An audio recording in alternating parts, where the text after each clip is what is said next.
Hallelujah. Amen.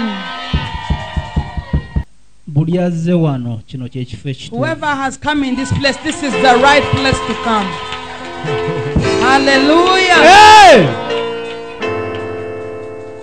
It is the palace. Lubidi.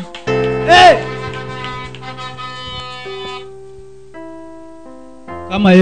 Praise the name of the Lord. Natandika business yange mu Kachindu. He began his business in Kachindu Trading Center. Enkola.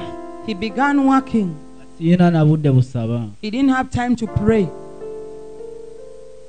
Nasindika yo mwana. He would send the child. Nasindika yanga yo mwana. He used to send the child, the person who works for him. And the business sina budde bwa Katonda. He was busy, he didn't have time for God. And oza sente ekola buli kimu. He thought money manages everything. Sente zagenda.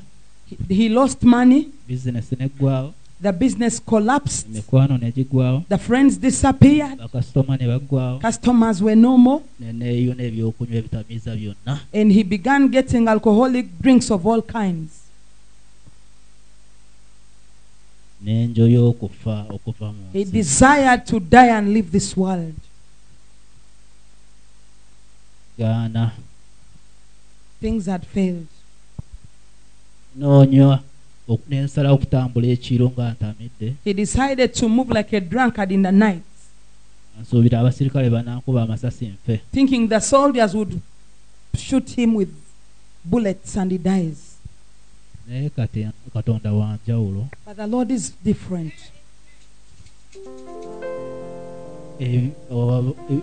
Ebintu ebyandeetera okufiirizibwa sente zange. What made him lose his money? Bali bantu bange. We are his people. Nagezaako nensaba Katonda. He tried to pray to God. Budde obutono bwonna wa Katonda. The little time he gave God, Kiddamu. he's repeating it. Obudde bwonna wa Katonda obutono. The little time he gave God, Kiddamu gwa kusatu. he's repeating it for the third time. Budde obutono bwonna wa Katonda. The little time he gave to God, Yanfula ow'enjawulo n'ampa favor. the Lord gave him favor and made him a different person.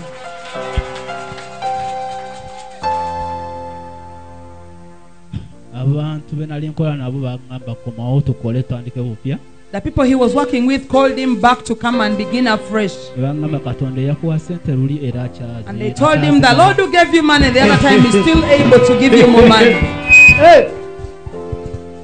Ekifo kiwali okoleramu era Katonda kyakikuumye. The very place you were working in, the Lord has kept it for you. Mikwano gyo gikyaliwo teginnafa. Your friends are still there, they are not dead. Wenjogerera kati. Right now as I speak, mu kifo mwe nali nkoleramu the ennyini very mu place Kachindu, mu that I kibuga was working Kachindu. in Kachindu, Bizinesi yange nagizizaawo. he restored his business. Abantu be nali nkola nabo bennyini bende nabo. The people he was working with are the very ones he's working with Mu now. kyaki mwe nasindika abaana bange niwenda bandagulira okubeera ne ssente era mwendi. The church where he used to send his children, where they prophesied that he would get money, is the very church where he's praying right now. So kyekifo ekituufu. This is the very right place for you. Olw'okuba nti wanjawulo. He thanks God because he's different. Era bizinesi yange weeri, mikwano gyange weegiri. Nebaza Katonda okubanga ndi nammwe mwenna. He wants to thank God because he's with all of Muddayo you. nammwe mubeere n'emikwano gyammwe ngaawo gye. Amen. Katonda abakozese mubeere kitangaala eri ensi May God use it yonna. to